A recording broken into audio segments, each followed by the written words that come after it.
নমস্কাৰ বন্ধুসকল। যোৰ যাৰ মুলুক তাৰ, এই নীতিৰে আগ্ৰাহী ৰূপ লোৱা অসমৰ শিক্ষা বিভাগলৈ পুনৰ শিক্ষক সন্মিলনীৰ তৰফৰ পৰা এক আন্দোলনৰ প্ৰস্তাৱ। অৰ্থাৎ এই আন্দোলন ৪২ বছৰ ধৰি কৰা আন্দোলন।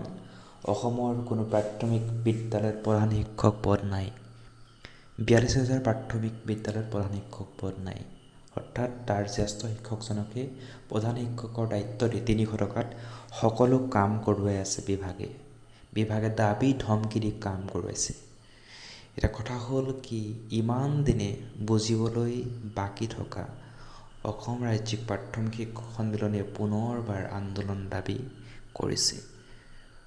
শিক্ষামন্ত্ৰী নাচৰবুন্দা শিক্ষামন্ত্ৰীয়ে জনাই দিলে সংবাদমেলত ৫২,০০০ বিদ্যালয়ৰ ৫০,০০০ শিক্ষা হেতু এপত নিজৰ প্ৰফাইল স্কুলৰ সকলো ডাটা দি দিলে।